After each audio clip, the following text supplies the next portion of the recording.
Allah mengatakan walladzina amanu wa amilus solihati wa amanu bima nuzzila ala Muhammadin wa huwal haqqu min rabbihim kaffara anhum sayiatihim wa aslaha balahum.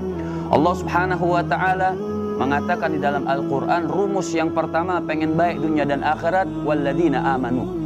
Orang-orang yang beriman, orang-orang yang percaya, orang-orang yang cinta kepada Allah Subhanahu wa taala dan tidak melakukan kemusyrikan apapun kepada Jalla Jalaluhu wa ta'ala azamatuh. Nah, ini rumus yang pertama, tapi tidak cukup. Rumus yang pertama ini untuk modal kita dapat sukses dunia dan akhirat.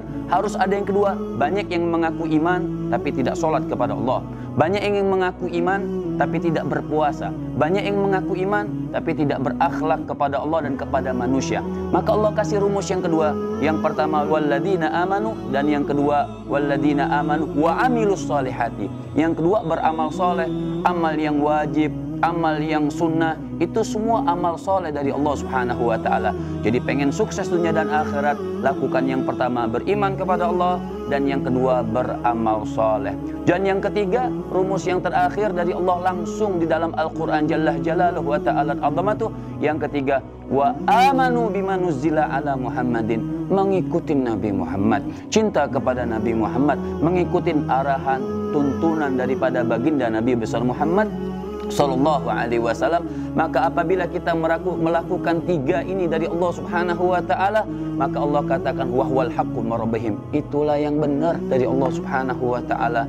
Ketika kita sudah beriman, ketika kita sudah beramal saleh, dan ketika kita sudah mengikuti Nabi Sallallahu alaihi wasallam, namanya kita manusia, pernah berbuat dosa, tapi tiga hal itu yang kita lakukan, kaffara anhum sayiatihim wa aslaha balahum, maka dosa-dosa kita diampunkan oleh Allah Subhanahu wa ta'ala. Dan yang terakhir Allah katakan wa aslaha balahum, dan dunia dan akhiratnya dimudahkan oleh Allah Subhanahu wa ta'ala. Mudah-mudahan kita bisa melakukan rumus langsung ini dari Allah Subhanahu wa ta'ala di dalam surah Muhammad ayat kedua. Wal afu minkum, wassalamualaikum warahmatullahi wabarakatuh.